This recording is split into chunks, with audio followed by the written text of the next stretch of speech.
Working Cows Podcast, episode 224. Welcome to the podcast that gives producers a platform to discuss and share paradigm-challenging practices. Practices that have increased the effectiveness of their operation and the joy that their families have received from this lifestyle.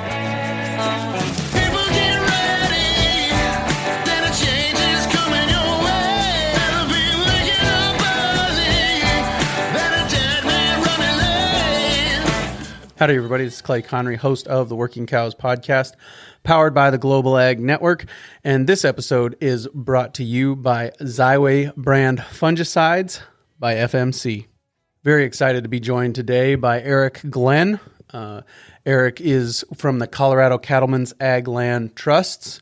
Recently, we had a discussion with Margaret Byfield from American Stewards for Liberty about understanding 30 by 30 and got some feedback from that episode. Encouraged me to seek out some other perspectives as well, and I'm always willing to do that as well. Happy to have a conversation with anybody who wants to give some other perspective, and Erik was the one suggested as somebody who could give some perspective on conservation easements and their place in agriculture. So Erik is from the Colorado Cattlemen's Ag Land Trust, so very qualified to talk about these things. And we're going to talk to him about some of the ins and outs and uses for conservation easements. So Erik, thanks for joining me today on the Working Cows Podcast. Well, it's great to be here, and thanks for making time and having me on the podcast. A big fan, and appreciate all the work you do. Well, thank you. Appreciate that very much. Yeah. So I guess I would like to talk today about conservation easements. We'll kind of make the positive case for conservation easements. You are with the Colorado Cattlemen's Ag Land Trust. Is that the right? You got it. Name? Okay, got it. Okay, so and that has. Can you just tell us a little bit about the history of that organization and the work that you guys have been doing? Sure. So the Colorado Cattlemen's Ag Land Trust has been around since 1995. We were established by the membership of the Colorado Cattlemen's Association, largely in response to some of the trends that were happening around estate tax issues and transition of farms and ranches in kind of the early and mid 90s. And really what the membership asked the Cattlemen's Association at that time was, give us more tools to be able to keep these properties in families and keep family agriculture alive. And in Colorado, and at that time and still today, we had properties, farms, and ranches near resort communities and along the Front Range, where we were seeing significant development, and the values of those properties were just growing so much that there was no chance for folks to continue to take over and pass those properties on, or there was little chance. You were having to sell these legacy ranches or sell parts of them, and the members said, there's a tool out there called a conservation easement that can help with that. Unfortunately, at that time, there wasn't really an organization where farmers and ranchers could work with a conservation group that understood their business. And so they said, well, why don't we start our own and make sure that the folks that work there, that serve in the leadership of that organization, understand what it takes to run a working farm and ranch. And so then this whole conversation started kind of happening in 1992, 1993. And then in 1995, the membership voted to establish the land trust. And we started April in 1995 and have grown, kind of year after year, and continued to work on conserving these farms and ranches across the state.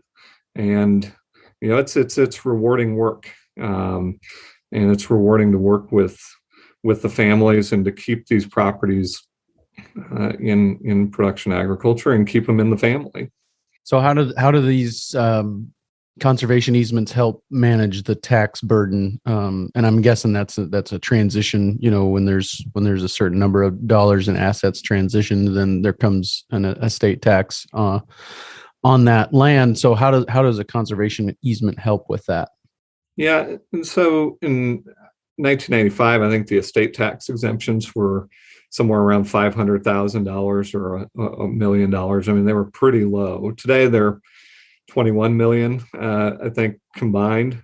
So we don't see easements used as much for the kind of traditional estate planning today as we used to.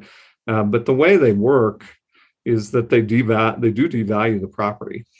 So you're putting restrictions on the property that property has to remain in an open state, meaning that it can continue to be used for farming or ranching operations, but you can't sell off smaller chunks for development. You can't turn it into a subdivision. You can't do those things. It's got to stay as a single unit. And by doing that, you are devaluing the property in theory, right? There's fewer people that can buy larger properties. There's fewer people that want to be in production agriculture. You can make more money subdividing than you can in building houses than you can in agriculture. And so it devalues the property. And by devaluing the property, you can bring that estate tax burden down. And that's what folks were doing in the kind of mid 90s, all the way through when I started here in kind of 2008.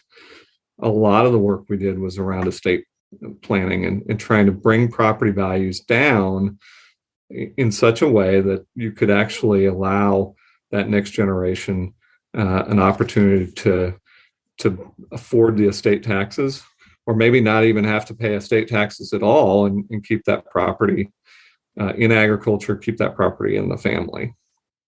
Today we see people using it for a lot of different reasons. There's still some that are using it for estate tax planning purposes, but primarily what we're seeing people use them today for is expansion.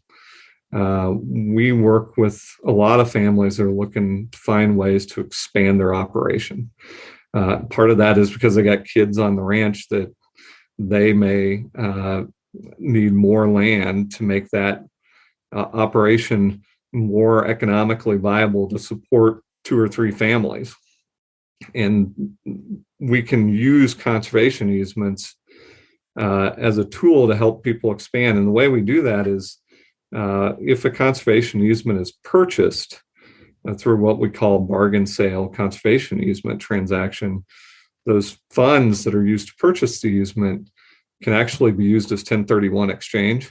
So you don't have to sell a parcel. You're selling an easement, and then you're 1031 eligible into another property. So we've worked with a number of landowners on that strategy to expand. We also see landowners using this as a way to pay down debt. We also see them looking at ways to generate income off of that property to then diversify revenue streams in different ways. So we've had landowners do easements, and then they don't necessarily 1031 into another farm and ranch operation. One family we worked with 1031 into an apartment complex in a college town where their son happened to be going to college.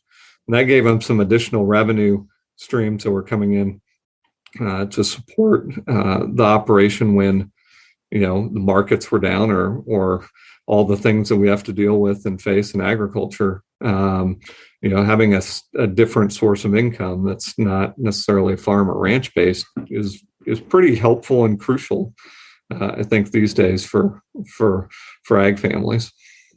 Yeah, one of the things that I've always wondered in this conservation easement discussion, I've been exposed to. I was actually in the delegate session of South Dakota Farm Bureau when the delegates of South Dakota Farm Bureau voted to move forward as a founding member of the South Dakota Ag Land Trust. And so I've kind of been familiar with it over the last few years, and then my own family, not me and my wife, but my family have kicked around the idea of getting involved in that with some of the land that they've got around the Black Hills.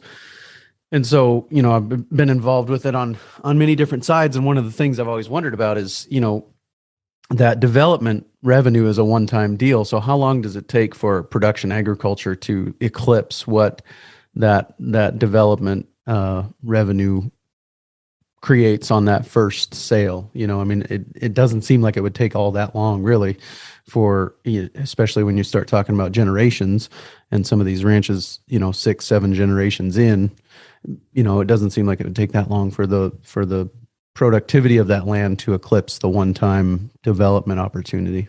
Yeah, and I think we've got work to do in the conservation world. One of the challenges I think conservation easements have is that they are that one-time tool, right? That you convey the easement and you capture all of the incentives, and then your kids or your grandkids are still there working the land and facing some of the same issues, and they've had one of the tools taken away from them in the easement, but two, they've also haven't taken away from them the ability to potentially sell smaller parcels or do other things, right? Because the easement's there. And so what we need to be working on in conservation, and this is something we are constantly talking about at Colorado Cattlemen's and in the other ag land trust or organizations across the West and Midwest, is how do we continue to support that next generation farmer or rancher? And what we need to be talking about is layering tools on top of easements. Are there ways in which we can, because a family has taken a commitment and said, we're committed to agriculture, we've conserved this land, it's always going to be there for production agriculture. That's a big commitment. It says something about them. And so what we need to be doing is finding tools to build upon that easement where we can compensate landowners for doing other things that they're, quite frankly, Clay, that they're already doing. I mean, I think you and I both know that the product that ag producers sell is only a small fraction of the value that they provide back to the public, right? Ag producers do so much more that they don't get compensated for, that the public gets to benefit from. So how can we find ways through conservation and through other mechanisms to compensate landowners for the other things that they're already doing that they've never been compensated for in the past? And one of the reasons that we think conservation easements can play a big role in that is it provides durability, meaning we know that those lands will always be there to continue to produce those things that the public values. There's no fear that if we continue to invest in those lands, that at some point in the future, they're not going to be there. And instead, they're going to be a subdivision, or they're going to be a strip mall or whatever that may be. And so that's where we're going, and that's where this needs to go. And I always relate this back to, I have two staff members who their families did conservation easements on their ranches in the kind of mid 2000s with the whole intent to be able to transition that property onto their daughters who now work here for Colorado Cattlemen's.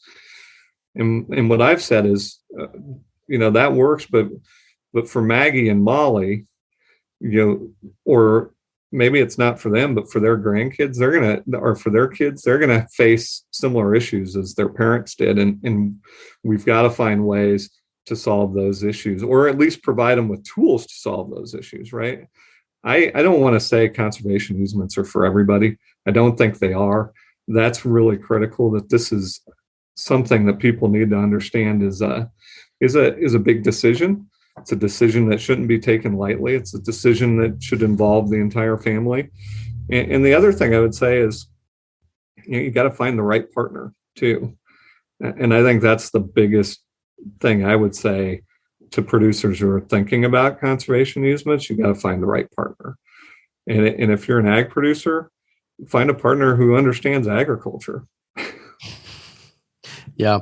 So I guess I do feel like we need to maybe address some of the questions or objections to conservation easements as part of this discussion. And so I guess probably the biggest one, at least, and you can tell me if I'm wrong, but I'm guessing the biggest one is that why perpetual? Was there a reason for starting there? Is that, yeah, just why perpetual, I guess? Well, I think really the answer to that is this concept of durability. And, you know, let's take Colorado, for example. And Colorado is changing quickly. You know, the growth in this state is significant.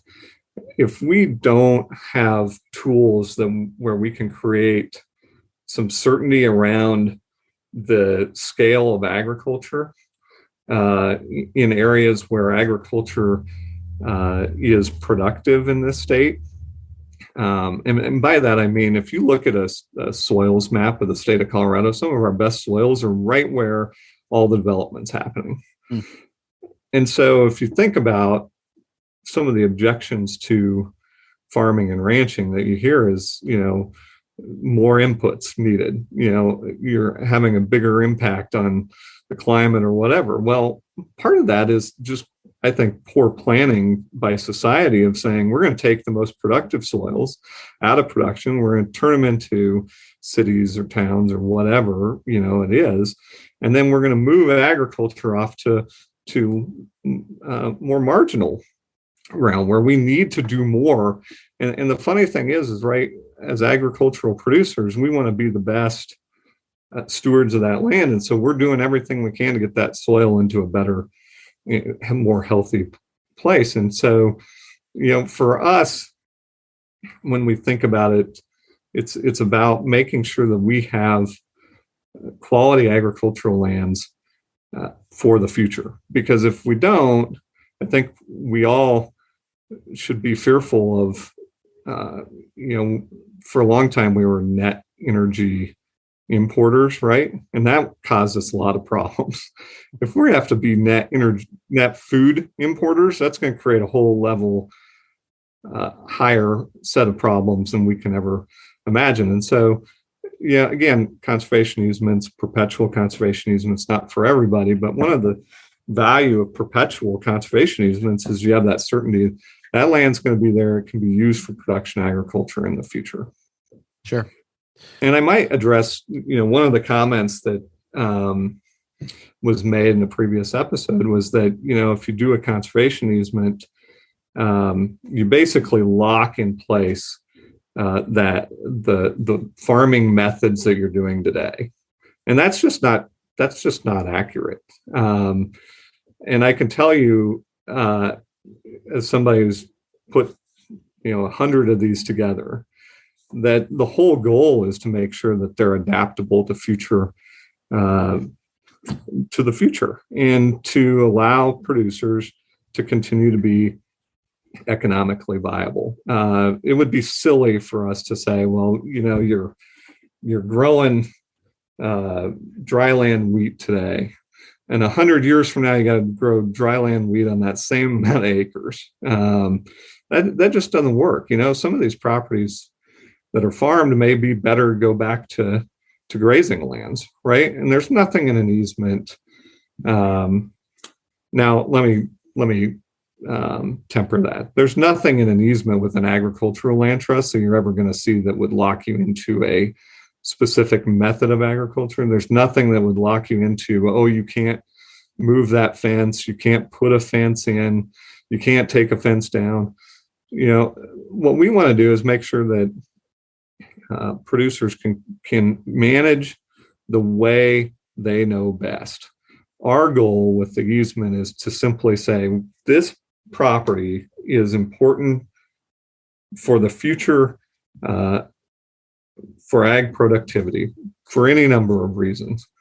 And this landowner came to us voluntarily and said, I'm willing to do this. And so what we have to do is find the way to craft the easement to say the property itself will always be there to grow food and fiber and energy for this country.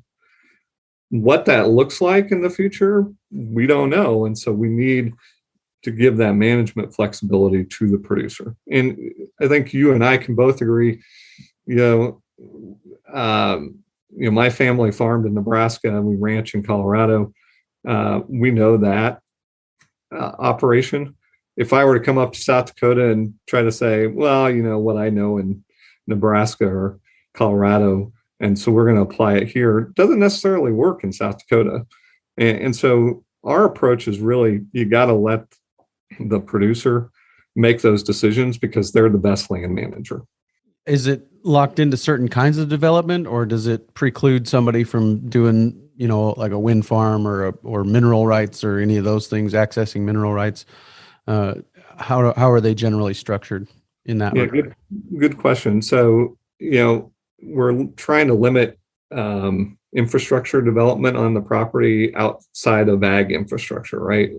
So what an easement will typically do is define certain areas on the property where you can build major infrastructure, barns, riding arenas, houses. That stuff will be defined in the easement, that those structures can be placed in these areas on the property.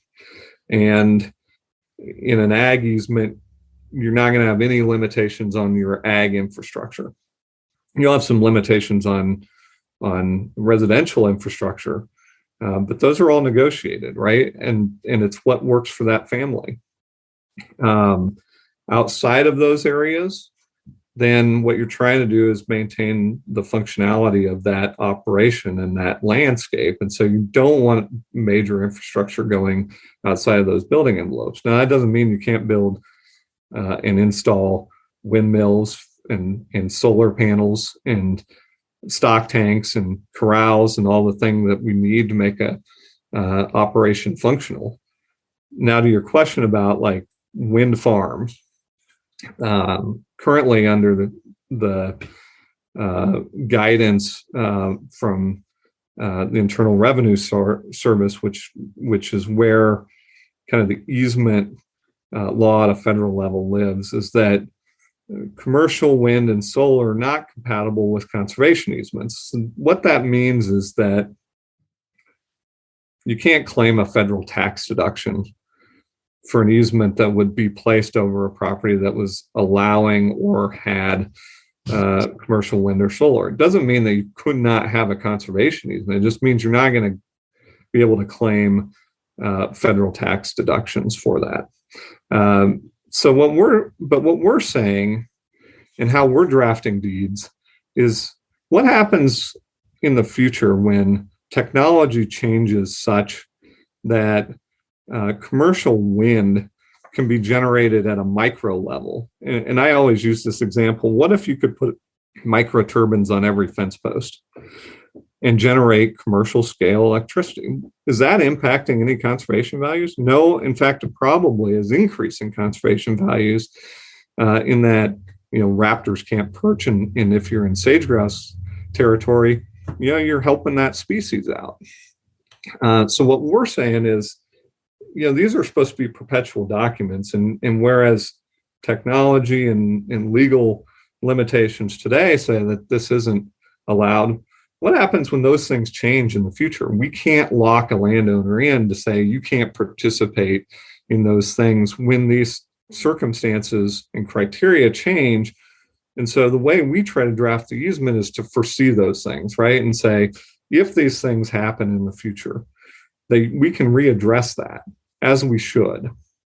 And so that's where I think people get kind of hung up on this perpetuity thing, is that, they think that it's just locking everything as is. Whereas if we're doing our jobs correctly, what we're trying to say is, these are the circumstances today.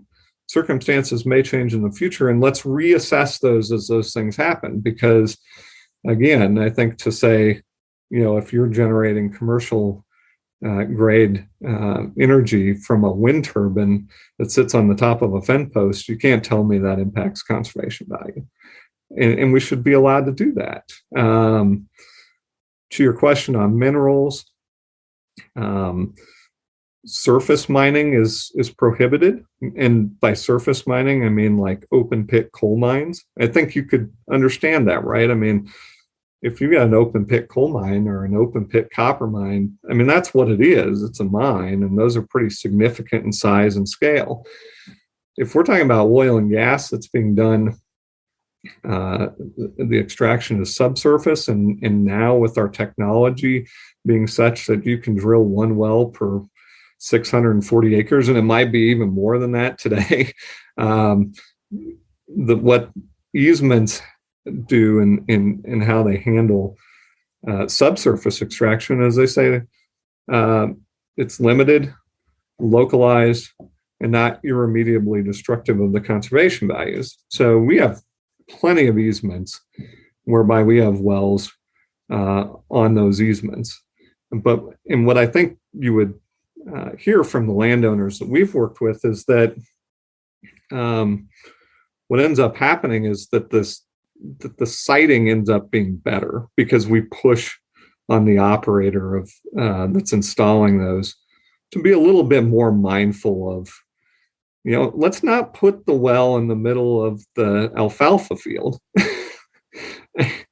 And if you leave it up to them, they're just going to drill wherever they want, right? And so what we try to do is be a partner with our landowners and say, how can we help and use the easement and the requirements under law that these have to be limited and localized to better site, not to preclude you from taking advantage of mineral resources under your property unless you choose to do that, right?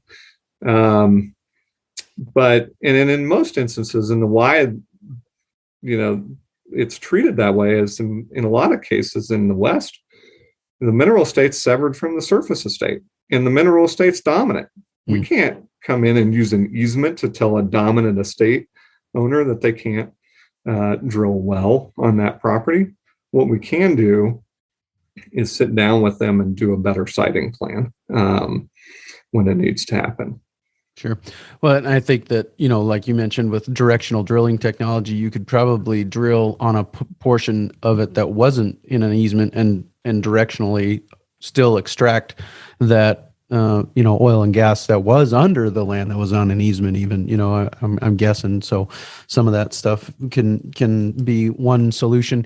Are these one size fits all? I mean, you basically have one document in the file and you pull it out and say, we're gonna put these sections in an easement sign here, or can they be tailored to each ranch's individual concerns and desires for the future?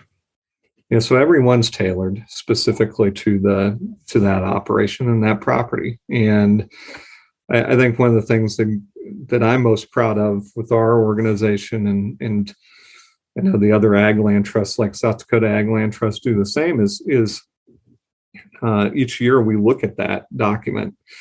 At least the starting point of the document. So we do have a template where we start from, and then we negotiate to the specifics of the property. We look at that each year, and we bring in producers, and we listen to our landowners that we're working with, and we say, what's working, what's not? How do we make this better from a starting point? And so that is something that's really critical of the process, is that the starting point of the easement is set up in a way that kind of generally works from an agricultural producer standpoint. But then when we get into that specific property, then we're working with that specific landowner saying, what do you need? What does your operation look like? And then we make adjustments to that template easement to reflect the management specifications of that individual property, what that landowner needs, what his family needs in the future. And that's where, I think when you talk to folks who've had good experiences with easements, it's a collaborative process of saying, this is why we want to do this. This is where we want to go with it. How do we get there? and we all collectively sit down and find a path forward to achieve those goals. And again, I think one of the myths out there is that there's some grand conspiracy to force landowners to do conservation easements, and these are all voluntary, right? I mean, to the point where somebody who's working with Colorado Cattlemen's Ag Land Trust, we're not even allowed to solicit for easements. Landowners have to call us. They have to invite us to their property to have a discussion. And the process takes I would say most easements that I've worked on, from the time that we're contacted to the time we complete them, you're talking 2-3 years, because it's a big decision. And we want to make sure that it's a decision that those landowners are making and they feel comfortable with, and that their families feel comfortable with.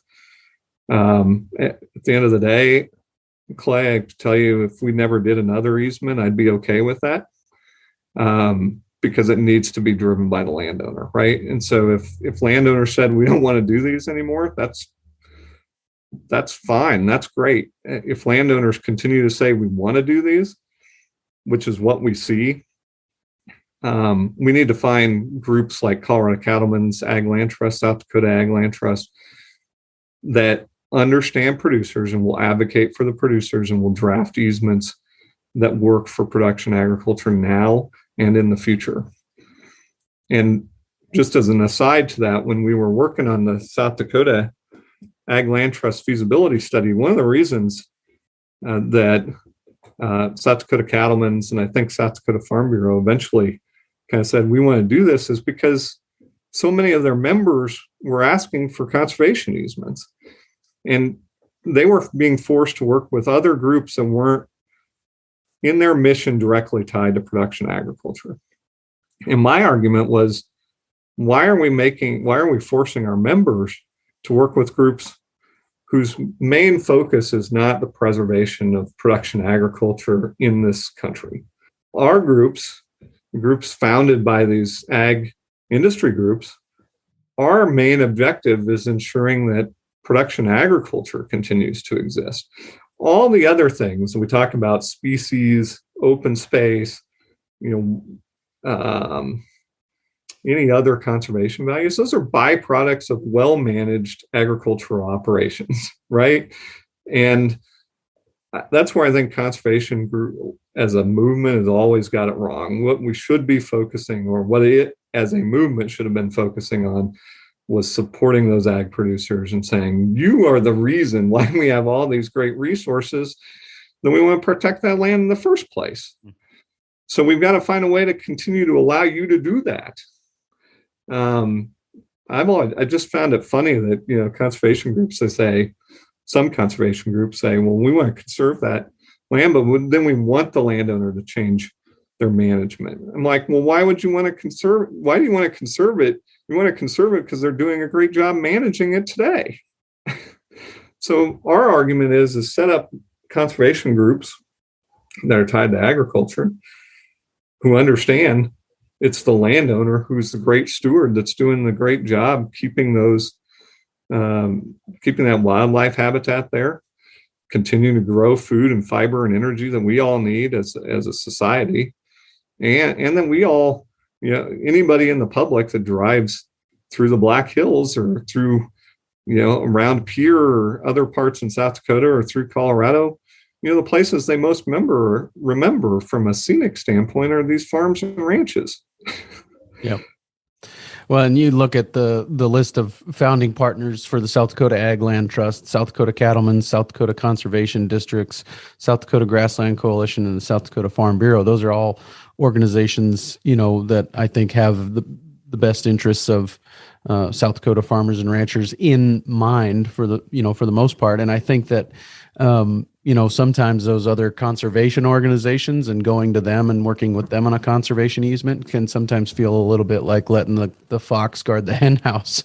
And it kind of gets a little worrisome as far as, what are their motivations in the end and and what happens when the motivations of that organization change because new people come in to control. So I really have always appreciated, that's been some of my favorite parts of being involved in Farm Bureau is their emphasis on volunteerism and property rights and protecting those things, and trying to make. I always tongue in cheek describe Farm Bureau as a self-defense organization for ranchers, farmers and ranchers, and so so I think they're a powerful groups and powerful tools, and it's good to have them involved. Kind of back to what you were saying about forcing people to go and solicit help for an easement from organizations that maybe don't have quite the great track record as far as defending agriculture is concerned. I wanted to move on to threatened land. How is that defined? And for example, right here where I'm sitting at my office, I'm 35 miles from a gas station. I am 70 miles, 90, probably 90 miles. I know I'm 90 miles from the nearest Walmart. So I mean, I'm out here. I'm probably not going to be a prime candidate for an ag land trust conservation easement. But can you talk a little bit about how you define threatened land? Yeah, and we try to avoid that term, Clay. So I think it kind of corrupts what we're doing. So, what people want to say conservation easements are about is eliminating development. What I argue is what it's really about is conserving things that we need as a society to be healthy and to ensure that we can continue to be a net exporter of food. So when I look at conservation, particularly from an ag standpoint, it's saying every property out there, is a candidate if a landowner wants to do it, because we don't know what's going to happen 100, 200 years from now. And if a landowner sees value in saying this property should be in place to grow food, to provide energy, to do all those things that farms and ranches do, we should be able to work with them to ensure that property can exist. Because there's probably many places that you drove when you were a kid that were farm and ranch land that now today, and as a kid you probably were like, nobody will ever want to be there. And today it's something different. And I think if we're going to continue to ensure that particularly that family agriculture can continue to exist in this country, we need more land, right? And the other thing that I find funny is that the consumer continues to say we want more grass fed. Let's just talk about grass finished beef, right? Well, you need a lot more land to have grass finished beef, right?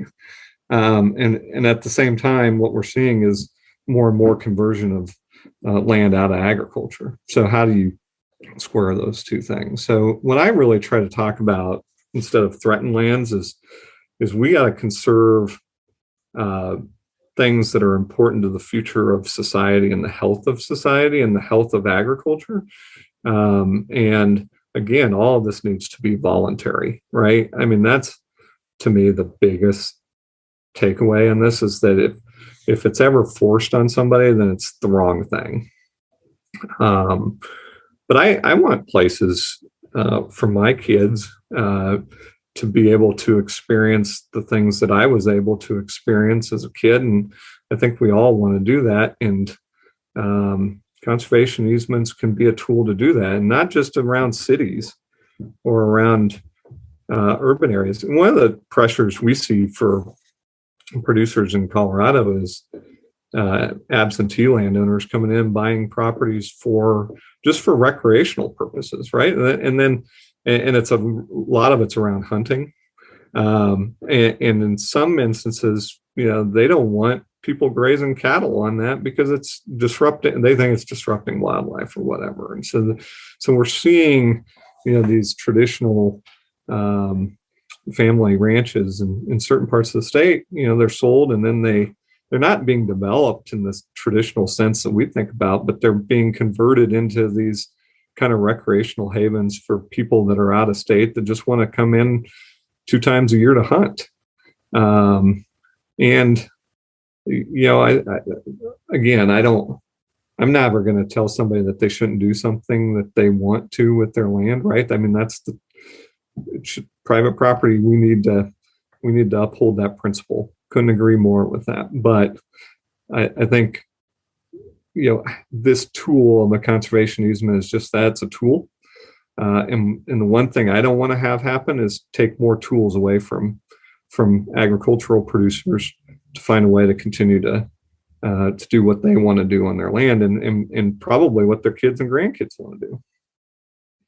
Yeah, and how are they funded? Where's the money coming from? I mean, there's a pretty good capital outlay there to purchase the land for the conservation easement. Then it can be 1031 exchanged into another investment, whether that's an apartment complex or expanding the ranch or whatever. So where's the money coming from? How are they funded? Yeah, so there's a number of different sources. Probably the biggest source across the country is USDA through Farm Bureau, or Farm Bill, not Farm Bureau, sorry, through the Farm Bill. There's a number of easement programs under the Farm Bill. The one that is mostly used for perpetual easements is called the Agricultural Conservation Easement Program, ACEP. That's a big funding source. And again, we have this conversation every single day, because what we do when we're working with the landowner is we sit down and we say, here are the funding options that are available. Which ones are you willing to work with? Because there are some people that don't want to work with the federal government. And I get that, right? And we're not going to force somebody to do that. But it is a big funding source. And we work pretty hard to try to make that funding source work better for ag producers in each iteration of the Farm Bill. Other sources include state programs. In Colorado Parks and Wildlife will fund conservation easements. Again, they're going to want certain things, right? That's the thing that people need to understand, is that anytime you engage a funder, that funder is going to want something. And so understanding what that funder wants is really important. And that's the job of the land trust partner with the landowner. Make sure that landowner fully understands all those things going into this, so that they can choose wisely for their operational needs. So you got these state funding programs, you got federal funding programs, and you got a lot of private funders out there, foundations, charitable foundations that are interested in this.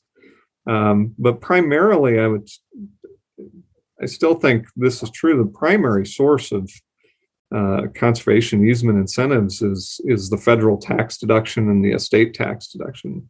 Vast majority of easements across the country are still just being conveyed for that federal tax piece. And I would say that because I would say that agricultural conservation easements are not the majority of easements being conveyed in the country.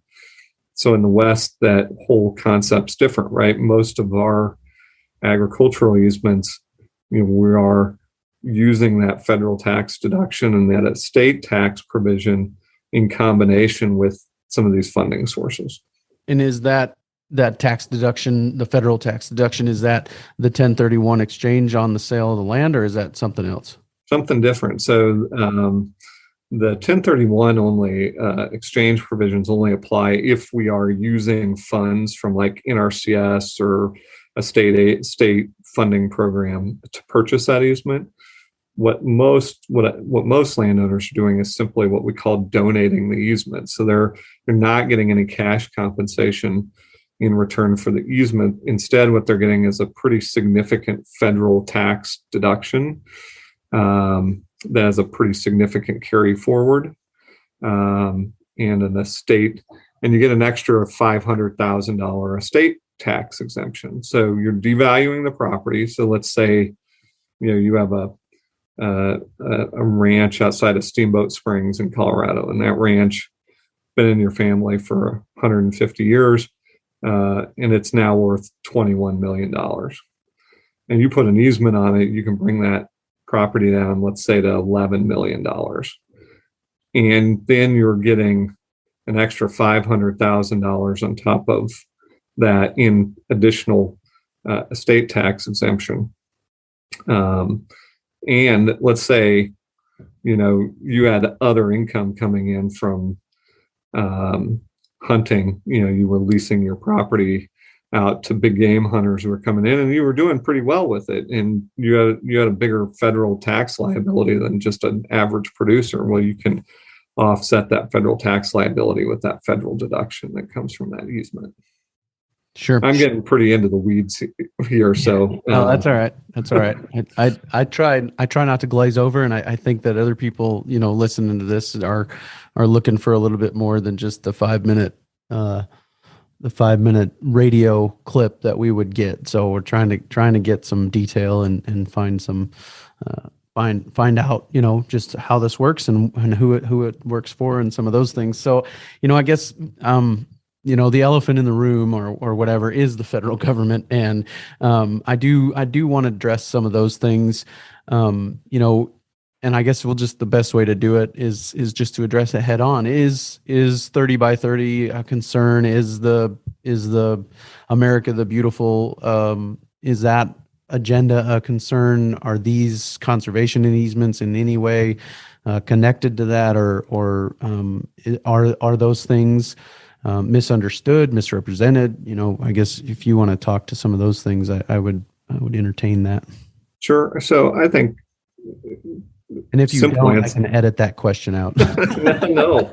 I think the simple answer is that nobody knows yet, and that's so that does cause concern, right? I think there could be really good positive things for agriculture that come out of the America the Beautiful if the administration wants to take the principles that we advocate for, which is everything has to be voluntary. Understand that the producer has the best interest of the land, and in his best mind, let him or her manage that property the way they want to do it. Because if they don't, they're not going to be economically profitable, right? That's the funny thing is that if you abuse the land, you're not going to be economically profitable. And so, if there's a way to funnel more money towards conservation of ag lands through America the Beautiful in a way that doesn't get in the way of the producer, that could be very positive. But we don't know what that's going to look like yet. I was on a call yesterday with some folks from USDA and Department of Interior where they're saying the right things. They're saying, we want this to be locally driven. We want to focus on making sure that working lands that participate in something around this can continue to be sustainable and continue to work. But the proof's going to be in how they implement it, right? But at the end of the day, I always go back to, if you're a producer, there's never going to be an obligation for you to do an easement. You don't ever have to do that. So, what you got to do is say, what's right for me and my family? And if conservation is something that a producer wants to look at in 30 by 30, or America the Beautiful has new funding programs, or they put more money into existing funding programs that you're interested in looking at and considering, you got to consider it. You got to take the time, right? Do the research and talk to a number of people, and then make sure you're choosing the right partner. Again, I just think, and I've kind of said to NCBA and Farm Bureau both, I said, if you've got other states that don't have ag land trusts associated with your state affiliates, but you got members that continue to say they want conservation easements, I don't think we're serving those members well, or as well as we can. I don't want to say we're not serving them well, right? But if I think there was some like 1,700 producers in South Dakota. We're looking for conservation easement opportunities. That's a big number. And I think what we need to do is make sure we're creating organizations that have the best interest of those groups and can also push back on those federal partners and hold them accountable. We spent a lot of time in DC, making sure, that Congress, that the agencies, everybody understands what our producers are facing and how we can best support them.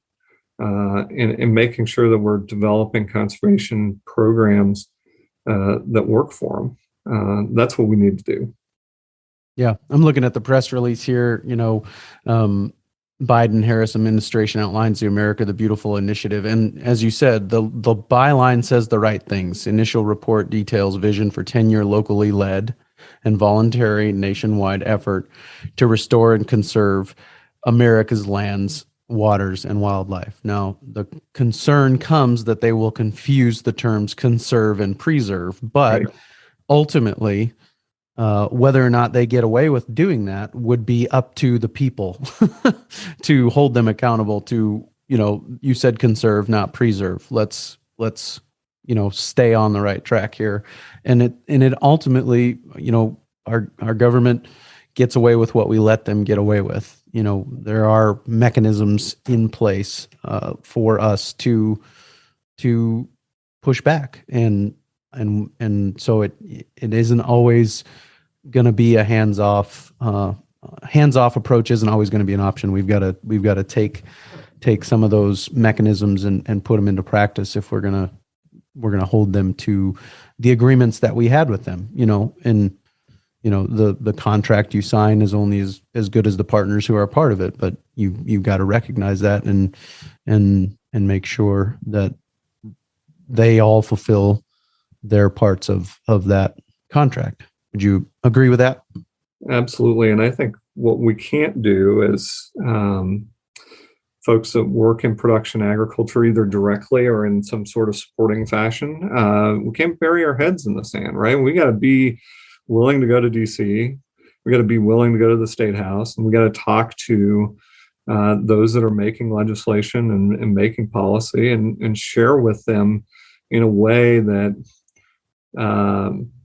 is persuasive. We've got to do a better job, I think, being persuasive, and that's where groups like NCBA, Farm Bureau, I think that's the meat and potatoes of what they do, and it's important, but they are only as good as the members who engage, right, and direct those organizations on what the policies initiatives need to be. And so the more people we can get involved in our industry associations and that are willing to go and engage and go to DC or go down to the state capitol and tell the story, we're going to be a lot better off.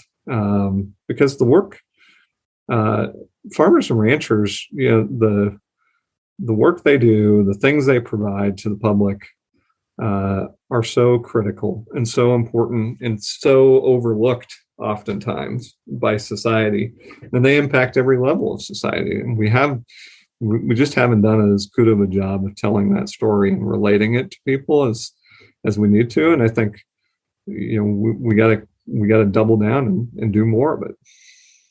Yeah. And that to borrow a phrase from the president of American Farm Bureau, Zippy Duvall, he says, if you're not at the table, you're going to be on the menu, and so we need to make sure that we're staying involved in these conversations. And I think that South Dakota Farm Bureau, for sure, I have seen the grassroots nature of that organization work, where if you're willing to get involved and show up to meetings and show up to the delegate sessions, you can pass resolutions that are somewhat transformative to that organization, and even resolutions that don't necessarily fall in line with the national party line of those organizations. And I think that's as it should be, that the South Dakota Farm Bureau should be representative of the concerns of South Dakota farmers and ranchers, and the complexity of these big national organizations is trying to make the national organization representative of the concerns of all of the people they represent, but it's a grassroots organization at its heart, and it only is going to reflect the people who are involved. And if people don't get involved, then it's going to continue to not reflect their concerns. So I guess that's kind of my soapbox. But it's an important process. And I guess any major nuggets that we left on the table today, anything else that you wanted to cover as far as conservation and easements are concerned? Maybe the one other thing I would just add, Clay, is that I also serve as the president of the Partnership of Rangeland Trusts, and which is known as PORT. And we have 9 members that operate in 11 states across the West and Midwest. South Dakota Ag Land Trust is the newest member. We have member organizations in Texas, Kansas, Nebraska, South Dakota, Montana, Wyoming, Colorado, California, and then a Northwest group that operates in Oregon, Idaho, and Washington. And as port members, we all have to adopt a set of principles that talk about how we approach conservation. And we also all have to be affiliated with either a statewide livestock group or a statewide farm group. And we have to have our leadership has to come from producers. We require that our boards are made up of producers, because that's how, again, going back to your soapbox, the way we make these things work is we get involved and we make them work for the people we need to serve. Port's a great organization and is really focused on advocating to make sure that conservation works for producers in the West and in the Midwest. And I think the other thing we're seeing is that we're being effective at changing the dynamics of conservation in general. The Nature Conservancy is kind of changing the way it thinks about conservation to be much more amenable to agriculture. They're never going to have their prime focus be preservation, conservation of ag. But if we can make them better understand the importance of ag, it's going to make everything better, because at the end of the day, we don't have port member groups in every state in the country, and we've got ag producers in every state in the country. And ag producers are going to continue to look at conservation easements, and they're going to have to find a partner. We need to make conservation groups understand agriculture better. And that's what we're trying to do. Very good. Is there something I could throw on the show notes page, some resources that people could find? Today's episode show notes page will be workingcows.net/224, workingcows.net/224. If there's anything I can throw in the show notes page or ways people can get a hold of you, you can go ahead and share that. Sure. Would be happy to. And again, thank you for your time, and thanks for having me on, and enjoyed the conversation. Go long for season-long foliar disease protection that starts at plant. Only Xyway brand fungicides from FMC provide season-long foliar disease protection from the start. Active ingredient flutriafol moves through your corn plants as they grow for inside-out protection from roots to tassel. Growers and retailers are sharing their Xyway brand fungicide success stories at xyway.ag.fmc.com. Always read and follow all label directions. Very helpful stuff. Very much appreciate Erik taking the time to join me today. Hopefully there was some value there. Always encourage you, if you got questions about what you hear, don't hesitate. Drop me a line at workingcows.net/contact, and we will get you. We'll try to get all perspectives a chance to have some airtime. So I'm even open to hosting debates if that's what it takes. I think that's a better way to do it than just letting people say whatever they want without having giving somebody the ability to cross-examine. So even willing to do that going forward if that would be a good way to get both sides to have discussions. Very much looking forward to next week. Some of my favorite topics, genetics and finding grass-fed genetics or grass finishing genetics. Bob Havard is starting a new project with the Nuffeld Scholarship in the UK, and he's got quite a audacious goal of traveling even throughout America and Canada and finding some of these people who have been finding these genetics that really work in their environments to produce high-quality grass-finished beef. So very much looking forward to that. We'll see you again real soon with another episode of the Working Cows Podcast. It changes everything. So says Indiana corn grower Nathan Davis about innovative Xyway LFR fungicide from FMC. Xyway brand fungicides are the first and only at-plant corn fungicides to provide unprecedented season-long inside-out foliar disease protection. Discover more grower and retailer success stories at xyway.ag.fmc.com. Always read and follow all label directions.